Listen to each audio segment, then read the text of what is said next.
Welcome to the World War One Centennial News Podcast, episode number 128. The podcast is about then, what was happening 100 years ago in the aftermath of World War I. And it's also about now, how World War I is being remembered, commemorated, discussed, taught, and learned. But most importantly, the podcast is about why and how we'll never let those events fall back into the mists of obscurity. So join us as we explore the many facets of World War I, both then and now.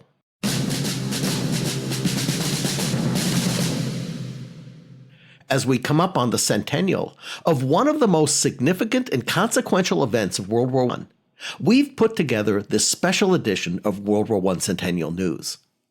Instead of a series of segments and stories, this week we've dedicated the entire episode to reviewing, exploring, and discussing the Paris Peace Conference and the resultant Treaty of Versailles.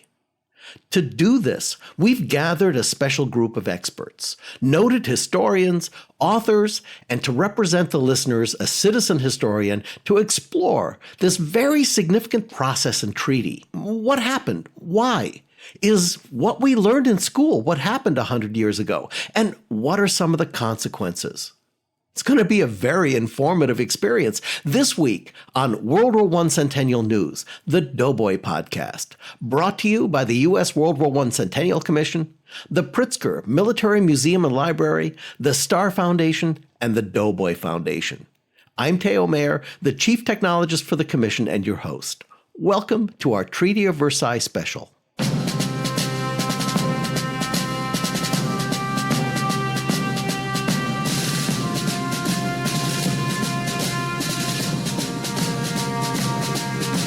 'Since this past February, a century after a global peace conference was convened in Paris, we've been presenting, exploring, and discussing the events that transpired. This has been especially true with a series of reports presented by Mike Shuster, former NPR correspondent and the curator for the Great War Project blog.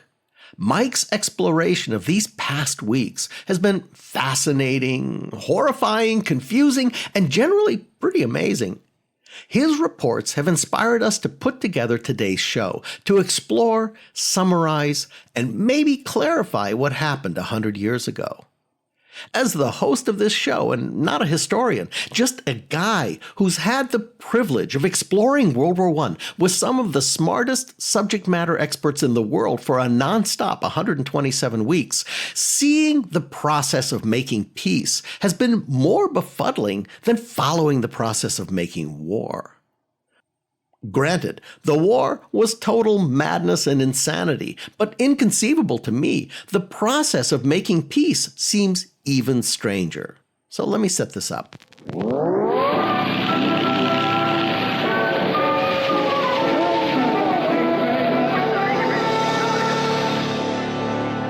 100 years ago, in November of the previous year, an armistice is achieved on the Western Front. Months, maybe even years earlier than expected, apparently and largely on the premise of a visionary and high-principled concept for ending the conflict and ushering in a new world order built on the ashes of this cataclysmic conflict. A concept infused deeply with the democratic ideals of self-determination, rule by the people for the people, with open and free cooperation among and between all nations. An amazingly progressive vision architected by the American Woodrow Wilson administration and commonly known as Woodrow Wilson's 14 Points. Now, 100 years ago this month, the Treaty of Versailles is signed on June 28, 1919. 5 years to the day after a 19-year-old kid named Gavrilo Princip gets all hyped up and shoots Austria's crown prince, Archduke Franz Ferdinand, and sadly also his wife, which somehow gets everybody to start killing each other for the next 4.5 years. But that's not as strange or bizarre as what happens now. What we're going to explore today with some real experts is how we managed to devolve from an armistice premised on the visionary and high-principled concepts of Wilson's 14 Points to an imposed, punishing, blameful, perhaps impossible foundation for a new carving up of the world, to the victor go the spoils. So, to introduce you to each of our guests, the first question to them is going to be, considering today's subject, what do you think a good name for this episode would be, and why? Starting with our first guest, from the United Kingdom, Sir Hew Strachan, a Scottish-born British military historian, well known for his work on the administration of the British Army and the history of the First World War. Sir Hew is currently Professor of International Relations at the University of St. Andrews, but before moving to St. Andrews, he was Professor of the History of War at All Scouts College at Oxford. Sir Hew, nice to have you back on the show. Thanks very much, Theo. Good to be on. So what do you think would be a good name for this exploration, and why? Well, like many people, I'm sort of caught between two names. One name would be Peacemaking is considerably harder than going to war in the first place. But I think the other title for me would be the 11th of November 1918 was not the end of the First World War, although many of those who assembled in Paris to make the peace thought it was, including Wilson, including Lloyd George. There was a sense in their respective countries that the war ended with the armistice of Germany, not with the peace settlement. Thank you. Well, next from Canada, I'd like to welcome Professor Margaret MacMillan, Professor of History at the University of Toronto and Emeritus Professor of International History at the University of Oxford. Professor MacMillan is the author of The War That Ended Peace, and also very apropos to our discussion, a book called Peacemakers, the Paris Conference 1919 and its attempt to end the war, which won the 2002 Samuel Johnson Prize. Professor MacMillan, we haven't had the pleasure of having you on the show before, but your name and quotes from you come up all the time. Really nice to have you with us. Thank you for having me on. Okay, same question to you. Exploring the shifting sands from war to armistice to peace treaty, what do you think is a good name for this episode, and why? Well, I think both the titles that Hew Strachan had were good, but I think we could use the very apropos phrase that Georges Clemenceau, the French Prime Minister, used when he said, making peace is harder than waging war. And I think that's true. And I think what we might also ask ourselves is, would we have done any better, or could we have done any better? I think it's very easy to see the peace conference in very stark terms, which I think is wrong. Woodrow Wilson, the idealist, versus the cynical realist from Europe, which I think is a complete misassumption about the Paris Peace Conference. And I think we have to remember what it is they were dealing with. As Hew Strachan pointed out, war kept on going. I mean, there really wasn't peace in Europe and the Middle East until early in the 1920s. And they had a great many problems before them. And I'm not sure anyone, no matter how clever and how powerful, could have solved them all. Next, from Camden, Maine, award-winning biographer Patricia O'Toole. She's a former professor of the School of the Arts at Columbia University and a fellow of the Society of American Historians. Also, very apropos to our discussion, one of her books is The Moralist, Woodrow Wilson and the World He Made. Professor O'Toole has also written books about Theodore Roosevelt and Henry Adams, which was a finalist for a Pulitzer. Patricia, welcome back to the podcast. Thank you for having me back, Theo. Okay, the same question to you. Maybe you'll answer it in a Wilson voice. What do you think is a good name for this episode, and why? Well, you guessed what I'm going to do. I'm going to choose a phrase from Wilson. On his way to Europe, he was very worried about what was going to happen. And he said to one of his aides that he foresaw a tragedy of disappointment, that great expectations had been set up for the peace conference. And with his 14 points, he had played a large role in setting those expectations.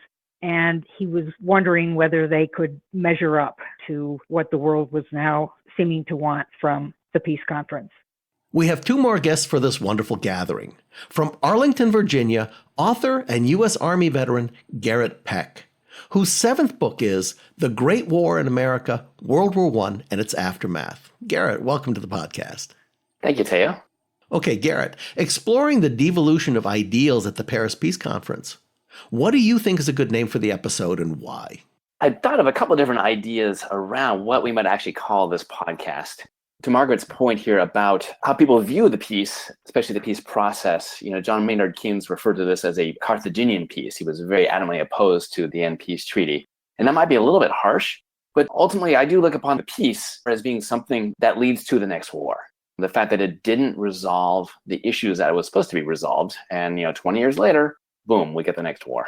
So essentially, it's kind of the failure of the ability to make peace with each other. Thank you, Garrett. And our final guest is artist, World War I photography expert, and former line producer for this podcast, who helped me develop the show, Miss Katherine Akey. Katherine, in this gathering, you represent the knowledgeable and passionate citizen historian. It's fitting and wonderful to have you back on the show for this event. Yeah, it's great to be back. Feels like coming home. Okay, you get the same question. What's a good name for this episode and why? Well, the first thing that sort of came to my mind is the phrase, what's past is prologue, which is emblazoned on the National Archives here in DC that I bike by several times a week. It's also a phrase that's commonly used by the military when discussing similarities between wars throughout history, but it's originally from Shakespeare's play The Tempest, and its original context really points to a setting of the stage both literally and narratively. And when I think back to this, as everyone's pointing out, very nuanced, very complicated bit of negotiations that went on 100 years ago, it's hard to understate how relevant all of those maneuverings and decisions are to our current geopolitical landscape. Well, I think that was a pretty wonderful and revealing way to get everybody introduced. And I also want to thank each of you for taking the time to speak to our listeners. Okay, let's jump into it. Professor O'Toole, let's start well before the Paris Peace Conference, about a year prior, actually, with the 14 points delivered in a speech by Wilson in January of 1918. With Wilson as one of your study subjects, could you quickly provide some perspective on the 14 points? And how did they come about and what was the idea? Well, the United States had entered the war about 8 months before, and he was always, even from 1914, he was thinking about the peace that would come after the war. So this was kind of the summa of his ideas developed throughout the war, kind of his vision for what the peace ought to be. And 8 of the 14 points had to do with various territorial settlements and boundaries and things like that. But the big 6 ideas that he wanted to get across, they were all things that he thought would revolutionize the conduct of world affairs. So one of them was open covenants of peace openly arrived at. And that was a jab at various secret treaties that the Allies had made during the war, promising spoils of war if they won. Another of his ideas was freedom of the seas, even in wartime. He wanted free trade for nations who were committed to world peace. And he thought that the world's armies and navies should be large enough for self-defense, but no more. So that involved serious disarmament there. And he wanted an adjudication of colonial claims that would give consideration to the interests of the subject populations. He was not a fan of colonialism at all. And the final thing, the biggest one, was the League of Nations, which would be charged with preserving the territorial integrity and political independence of all the member states and keeping the peace that would ultimately be made. So those were his main points. Okay, Sir Hew, a military history question for you. Before that, was there or what was the concept, plan, or vision of how this war might end? Or was there ever such a concept? Well, the short answer to that is probably no. One reason is nobody knows quite where this war is going to end. Remember, it's not just being fought where the United States will make its major contribution, and that is in France. It's being fought on other fronts as well. It's more likely, and indeed does in fact, end on those other fronts before it ends on the German front, on the front in France. So how is the ending of the fighting on one front going to impact on the conduct of the war on other fronts? And each of the armistices, when they come, is essentially a building block towards the ending of the war overall, and is done sequentially. So geographically, there's an issue. And there's also an issue in time, because nobody quite expects Germany, of all countries, to end the war quite as quickly as it does. The Allies, from the entry of the United States to the war in April 1917, know that they will win this war eventually, provided they don't lose it in the short term. And for much of 1918, it looked as though they might lose it in the short term. Even though the United States is in the war, the American Expeditionary Force is not going to get to France in significant numbers till 1919. From the Allies' point of view, that is the likely year, or possibly 1920, when the war will end. And when it starts ending earlier than that, in autumn 1918, the statesmen simply aren't ready. I mean, the 14 points, after all, is not an agreed program for ending this war. It is one man's view of this war and seen by Woodrow Wilson as a possible way of shaping this war. But this is a coalition conflict. And each of the allies has its own view, especially when, of course, the United States is not actually at war with either the Ottoman Empire or Bulgaria and only declared war on Austria-Hungary at the end of 1917. So there are countries here who have a voice in how this war will end, who are fighting countries different from those which the United States is fighting. So in a way, nobody's ready. There is no plan. And the armistices, when they're negotiated, are essentially recognitions that there needs to be time to think through what the final solution might look like. I'm paraphrasing a bit, but Allenby, who's the British commander on the Palestine front, when he realizes that he's achieved a significant victory over the Ottoman army in September 1918, signals the British Foreign Office as to what the possible terms for the end of the war might be if the Ottomans were to seek an armistice. And the reply comes back from Arthur Balfour, the British Foreign Secretary, and I paraphrase as I can't remember the exact words, but to the effect, I really don't know.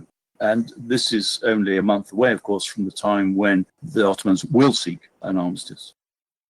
This is Margaret. I mean, I think there were ideas about what the world should look like, lots of ideas. Woodrow Wilson's ideas, Lenin and the Bolshevik in Russia had ideas, and foreign offices in different countries, including, of course, in the defeated nations, such as Germany, had drawn up wish lists of what they'd like to get. But Hew Strachan, I think, is absolutely right. None of that adds up to any comprehensive plan for a peace. And that was going to be one of the things they were going to have to start dealing with very soon after the armistice. Okay, so the shooting stops on the Western Front, and we know the fighting continues in a lot of places. That's a discussion for another day. Okay, an open question to the panel. How did Paris and Versailles become the designated locations for the conference? And do you have any thoughts about how this decision might have sown some of the seeds of the outcome? Go ahead, Hugh. No, Margaret's much better qualified to speak on this than I am. I'm sure I'm not. I think the peace conference was never held at Versailles. It's often misleadingly called Versailles, but Versailles was where the German treaty happened to be signed, and various other suburbs of Paris, like Versailles, were where the other treaties with the other defeated nations were signed. The peace conference itself was held in Paris. Woodrow Wilson and David Lloyd George, the Prime Minister of Great Britain, did actually not want to have it held there because they felt that the mood would be wrong. And the French had suffered enormously in the First World War, and their mood, as you can imagine, was quite hostile towards Germany, and they felt it would be much better to have a peace conference in somewhere like Geneva. But George Clemenceau, the French Prime Minister, absolutely insisted. He pointed out that the French had lost a huge number of men. They lost more men in proportion to their population than almost any other country in the First World War. And he said, we have to have it in Paris. And of course, what he was very conscious of was that the German Confederation had fought a war against France in 1870-71, and that treaty and that submission of France had been done at Versailles. And so I think for him, having the conference in Paris was hugely important, and signing that treaty at Versailles with Germany was hugely important. I just want to add that Clemenceau actually fought in the Franco-Prussian War in the 1870s, so these things were much more immediate to him than they would have been to Wilson and Lloyd George. And so it was personal as well as, I think, a feeling for France itself. France had been attacked twice, basically in 4 decades, by the Germans in the Franco-Prussian War and then again in 1914. So it's a very, very sensitive topic to the French. Yeah, I was just going to say one of the recurrent topics in French military exchanges, particularly in 1918, 1919, is Wilson really doesn't understand the depth of feeling in European politics, or indeed how the balance of power is operated within Europe. For them, that lack of grasp, which the big vision, if you like, of the 14 points reveals. The contrast, of course, is that many French people, as opposed to French statesmen, are extraordinarily welcoming of Wilson. He's a national hero when he arrives, and they do see him as bringing a vision of a new world order. The challenge for everybody when they finally meet in Paris, of course, is to jump from the realities of a war which has been extraordinarily destructive to a vision in one bound, because Wilson's arrival in Paris means that they've got a ticking clock.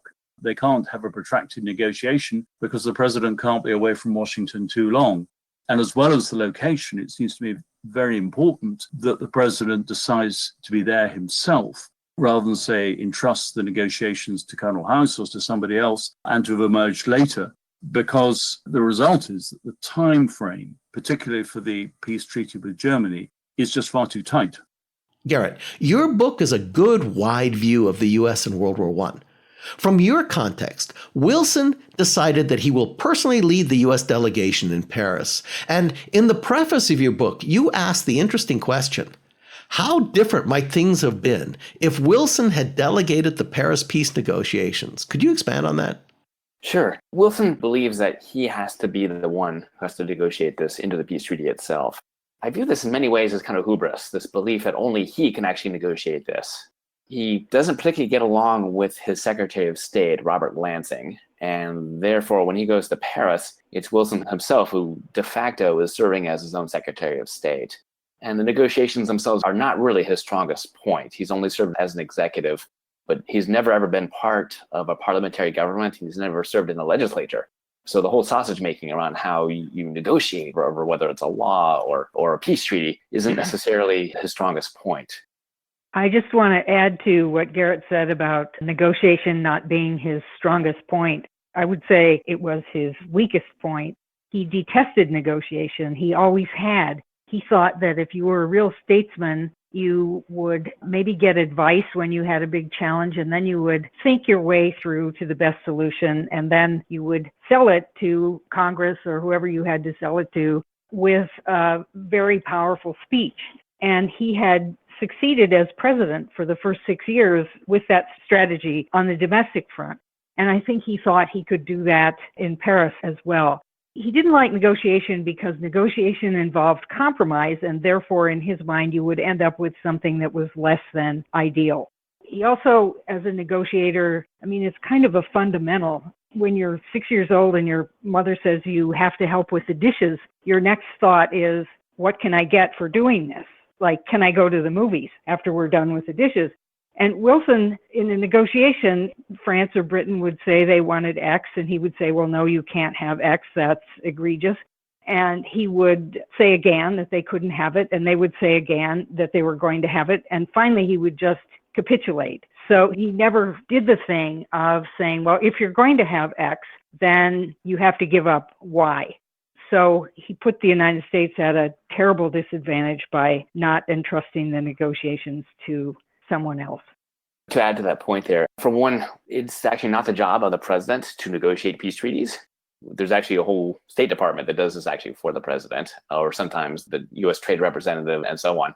But Wilson believed that he had to go negotiate this peace treaty. And I think in part because Theodore Roosevelt, who was his big political rival, had earlier negotiated a peace treaty, the Russo-Japanese War. I have another how things would have been different if question.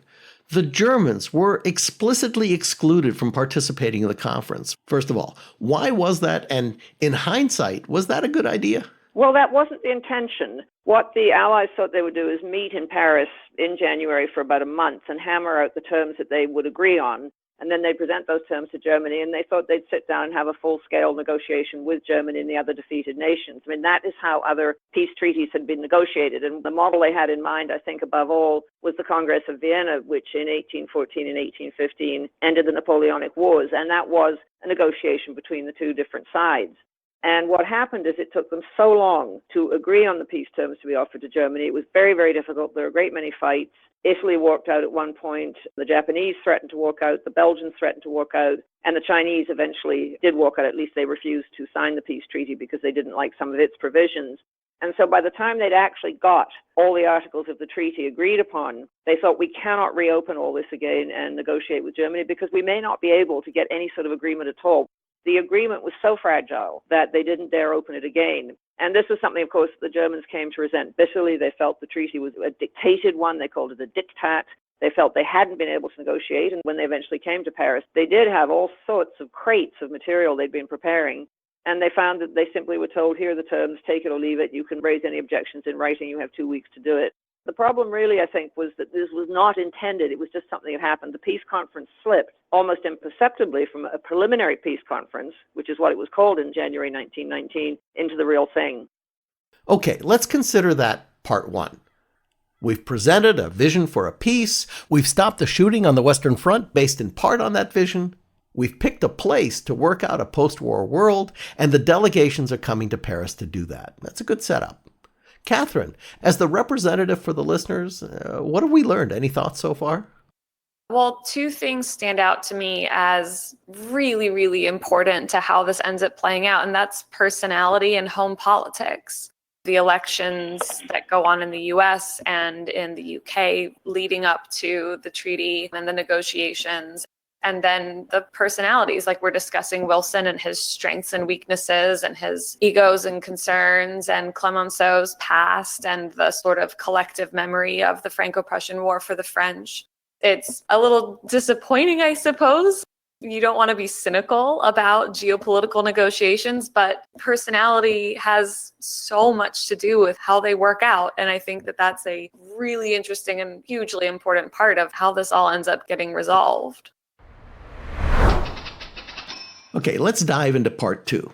Margaret MacMillan, one of the things you wrote was that as the powers at the peace conference got together, pretty quickly they realized the scope and the scale of what they'd taken responsibility for. You wrote, old ruling structures had collapsed. Allied occupation forces and Allied representatives were being drawn in to take their place.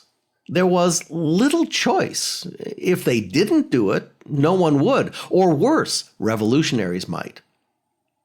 Now, Europe and much of the world is in a state of collapse. Can you expand on that and the position the Allies and the U.S. find themselves in? Well, I think that's certainly how people felt at the time. And it's very difficult when you're living through the middle of turmoil to be able to say, oh, no, it's all going to be okay. I mean, Lord George actually was more sanguine than some of them. But what had happened, of course, is Austria-Hungary had collapsed, and that had left a collapse of also an economic structure. And so food wasn't moving around, supplies weren't moving around, railways weren't working properly. In Vienna, people were starving. I mean, one of the richest countries in the world. And you also had sporadic and sometimes quite sustained outbreaks of revolutionary activity, which people in those days tended to call sort of anarchism or Bolshevism. I mean, they weren't really quite sure what was behind a lot of it. But there was a real fear, I think, that European society and perhaps societies further afield were going to plunge into even more turmoil, that the war, the end of the fighting, and as Hew pointed out quite rightly, not all the fighting had by any means stopped, but the end of the major part of the war did not bring peace. And in many cities, there were violent insurrections. And so I think there really was a feeling that they had a great deal to deal with. And that also put them under pressure. They felt they had to get some sort of peace settlements quickly, because otherwise things might go on deteriorating. Brings up a good point. Sir Hew, many of the people think of the Red Scare as a post-World War II Cold War phenomena, but the Bolshevik Revolution plays a huge role right now, all the way to the point of the Allies getting ready to send troops back into harm's way. Could you address that? Yep, many historians argue that the Cold War begins in 1917, not after the Second World War, precisely for the reasons that you suggest. And the phrase at the time was that the Bolsheviks are now more of a threat than the Boche, referring, of course, to the French term for the Germans. And part of the reason for that, again, begins during the war itself, when this fear of collapse at home, the fear that the Allies might not win the war before they themselves have undergone a revolution similar to that which has occurred in Russia, means that they're very concerned about mood at home, the mood on the streets, the possibility of revolution in their own countries. And as a result, they are directing their attention just as much to the appeal of socialism, the appeal of the Bolsheviks, as they are to the defeat of Germany. And that is really part of the context, too, in which Wilson issues the 14 points. The 14 points are in some ways addressed to Lenin and the Bolsheviks because they had called for a peace without annexations and without indemnities, and so shattered the idea that the liberal democracies had the best way out of this war. It might well be that revolution is a better way out of this war, particularly if you just go back territorially, at least, to the status quo ante. And that concern then works in with yet another concern, and you referred to the dispatch of Allied forces to the east. This is motivated partly by anti-Bolshevism, but also in 1918 itself by the need to resuscitate the Eastern Front. When the Bolsheviks seek a peace settlement with Germany in 1918, what they're doing is precipitating the collapse of a very important front, second perhaps to the Western Front by 1918, but integral to Allied strategy, because what it means is that Germany and Austria-Hungary in particular have to face in two directions, have to face east and west at the same time, and so divide their forces. So the intervention in Russia, which can be construed as anti-Bolshevik, is also very profoundly wrapped up in the strategy of the First World War. When the armistice with Germany is agreed in November 1918, then that might conceivably have been a moment to reintegrate Russia into the great power system. But crucially, in 1918-1919, precisely because the Bolsheviks are seen as a continuing threat and the revolution, the possibility of revolution is seen as a continuing threat, precisely for that reason, the Russians are not included in the negotiations. The argument is that they signed their peace treaty at Brest-Litovsk with Germany in March 1918, and therefore they're not in the war. And the fact that they're not in Paris in 1919 means that a very significant player in terms of the future of Europe and indeed the future of the world is simply absent from the table when many other far less significant players are represented.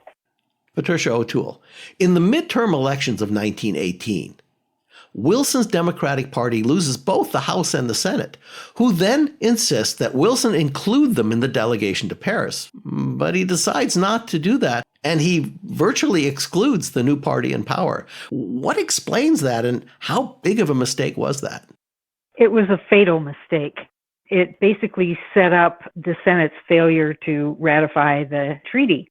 And with that failure, of course, came the very sad development that the United States would never enter the League of Nations. And the League of Nations, of course, was Wilson's great dream for peace in the world.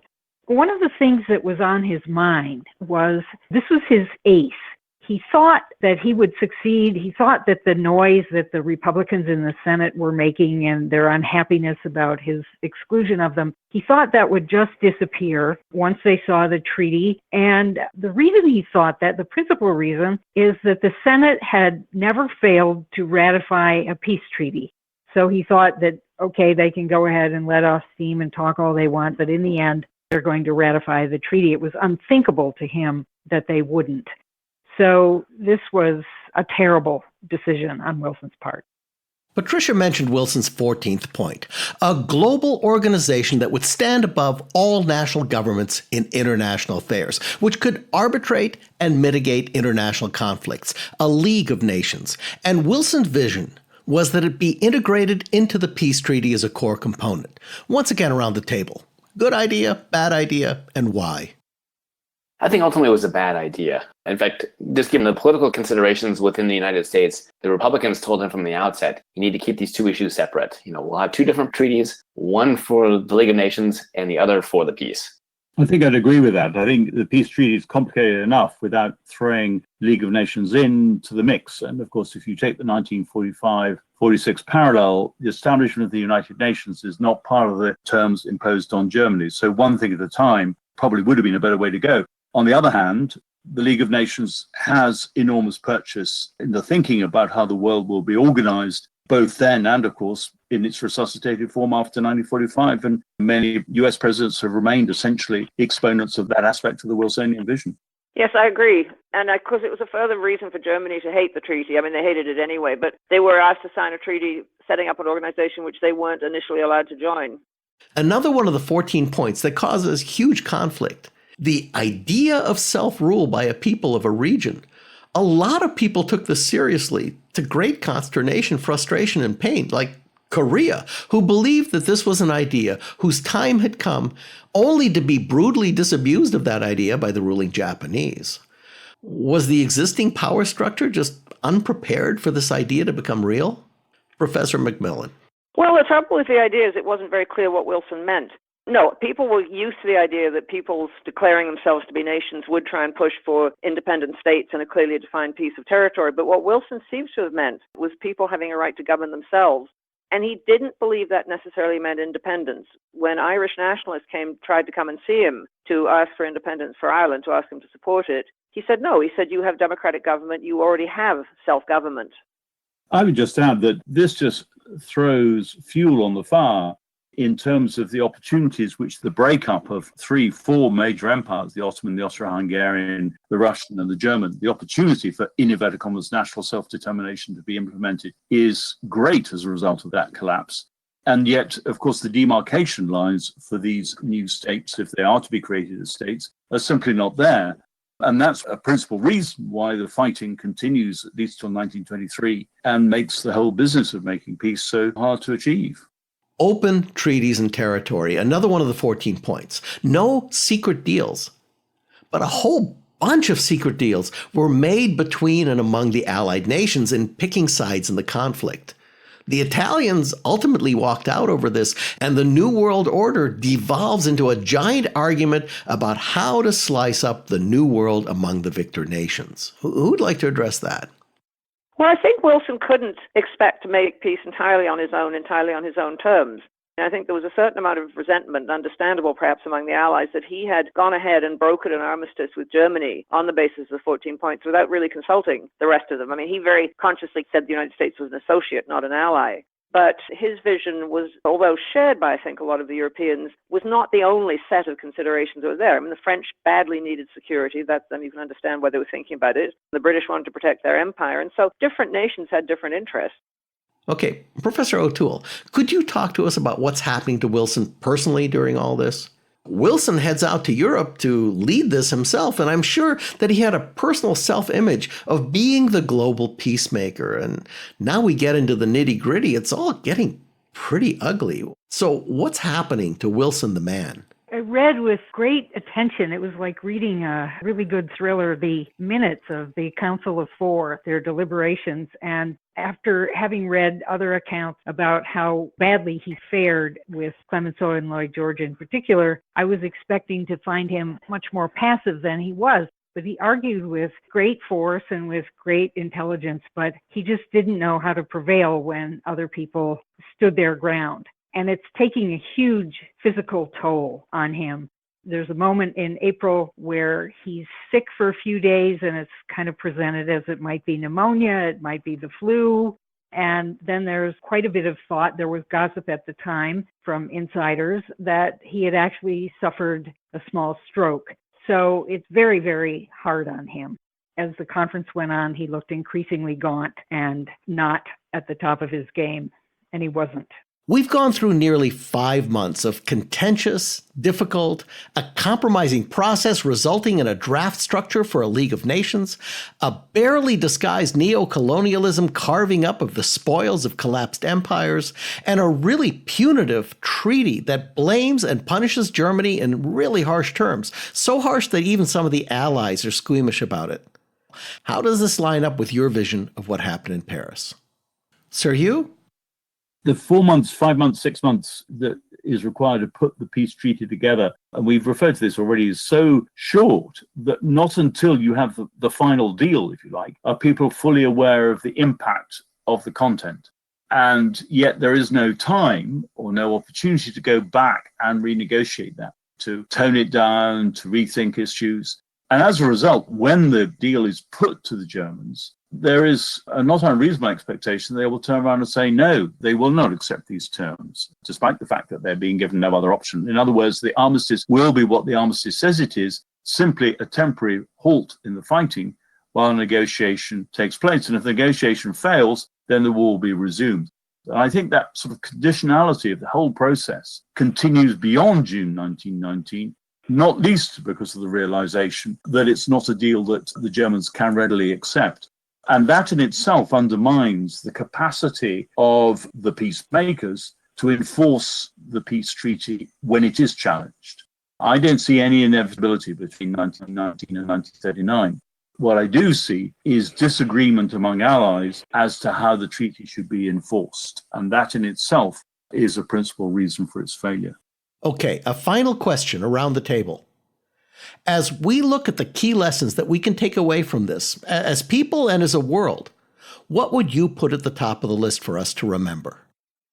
Oh, I don't know, because they were dealing with problems of such a scale, and they were dealing with such a turbulent landscape. And they're also dealing with a Germany which remained strong. I mean, it had been defeated, and that, of course, was something that the Germans had difficulty in accepting. It had been defeated on the battlefield, but it still remained a very strong power. I mean, what would have been better is to do what they did, I suppose, at the end of the Second World War, but the circumstances are very different. And that came only after the absolute defeat of Germany and Japan. And the Allies were not prepared to do that in 1918. They didn't want to have to resume fighting, and I think they were really anxious to get whatever deal they could. My own view is the treaty was not as harsh as some people think. I mean, it was certainly portrayed as such. But I think in time, the Germans could have learned to live with it. And in fact, they managed to renegotiate a number of its clauses, including about reparations, in the course of the 1920s. Just picking up what Margaret's just said, it's worth pointing out, of course, that in some ways other countries were treated more harshly than Germany, and Hungary would feel that particularly so and still feels it to this day. And yet we don't link the Treaty of Trianon, the terms which are imposed on Hungary, as leading to a subsequent war. And what that suggests to me is that here is a peace settlement which actually is extraordinarily ambitious and perhaps needs to be extraordinarily ambitious given the scale of the problems they're having to deal with. And to that extent, it is not necessarily founded in the realities of the situation at the time, but it has given us a vocabulary for the international order and for how we might like to see it, at least in ideal terms, to which we still cleave. And that is extraordinarily important and something we tend to lose sight of.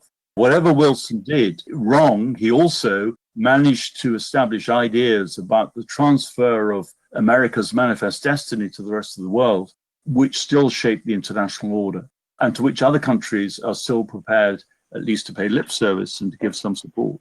One of the things that has always puzzled me, and maybe Garrett and Hew and Katherine could take this up, is why does this idea persist that the harshness of the treaty caused World War II? We've talked about this morning, and it seems that no one who's in the panel agrees with that notion. And yet you talk to other people who know a little bit about World War I and a little bit about the treaty, and they're just sure that this treaty was the cause of World War II. So why are we still stuck with that idea? Any thoughts?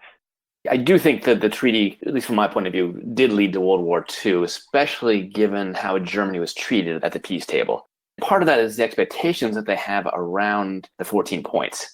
No other country had laid out their war aims, but Wilson does this. In fact, of course, there's actually 25 points. And the Germans begrudgingly go along with it. And they're like, okay, we can agree to a peace if this is what it is. We'll agree to all these points. And then, of course, there's the, oh, yes, and also you have to agree to these things as well, like the war guilt clause and whatnot. Another big factor in this is through the armistice terms, the German army has never actually surrendered. Even though they've lost the war militarily, they're wholesale fleeing back to Germany, but the army simply disbands. There's no actual surrender document. And so then you get revisionists like Adolf Hitler who come out and say, hey, we didn't lose the war. We never surrendered. And he immediately starts plotting Germany's revenge. So in many ways, I look upon World War II effectively as Germany's revenge for the way that they were treated in World War I. They expected a fair peace treaty, a harsh but fair peace treaty, and that's not what they got. I feel like from my perspective, something that gets overlooked, of course, history is defined by your vantage point, right? Growing up in America, what we're taught about World War I is very different than, say, what Germans growing up today would be taught about World War I. But I remember being shocked as a young adult at finding out about air raids in World War II on German citizens and Japanese citizens. And similarly, I feel like my understanding of the impact of World War I on citizens was so limited coming into this before I became more of a citizen historian, I suppose. And I think that that has so much to do with the continued political fallout of the 30s and the 40s. And I think it's hard to underestimate the trauma that this war had, not only on French citizens who lost 25% of their men aged 18 to 40, but on German citizens who had suffered hunger and starvation and economic deprivation and continued to do so. Mike Shuster, your series of reports over the past months was really the catalyst that stimulated us to create this roundtable. So after having listened through this, do you have any closing thoughts? It is still such an enormous subject to grasp and feel confident about any of the decisions that were made. And I'm left with questions of a counterfactual. What if? I'm not sure that I can add anything more than that. Well, thank you, Mike. And that leads me to want to close the show with a quote from one of our recent guests. Ron Nash, a senior education fellow from the Gilder Lehrman Institute of American History.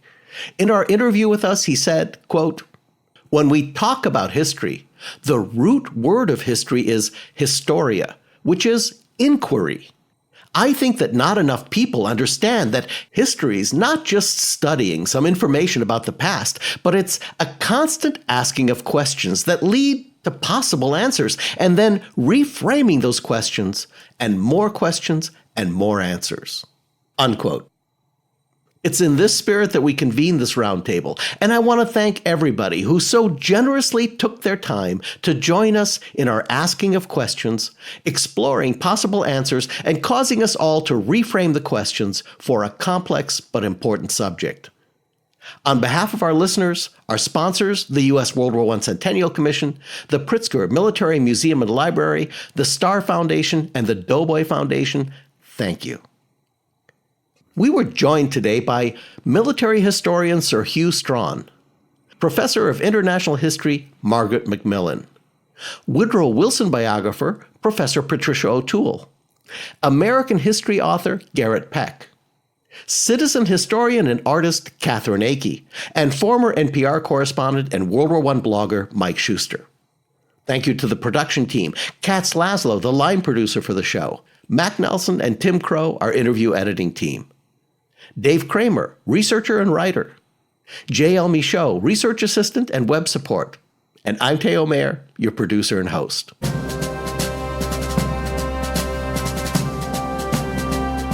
The U.S. World War I Centennial Commission was created by Congress to honor, commemorate, and educate about World War I. The Commission's programs have been to inspire a national conversation and awareness about World War I, including this podcast. We've brought the lessons of 100 years ago to today's educators, their classrooms, and the public. We've helped to restore World War I memorials in communities of all sizes across the country, and yet to be completed, we're building America's National World War I Memorial in Washington, D.C. The Commission's founding sponsor is the Pritzker Military Museum and Library. The podcast and a full transcript of the show can be found on our website at ww1cc.org/CN. Now, you'll find World War I Centennial News in all the places you get your podcasts, even on YouTube, asking Siri or asking your smart speaker by saying, play WW1 Centennial News Podcast. The Commission's Twitter and Instagram handles are both at WW1CC, and we're on Facebook at WW1 Centennial.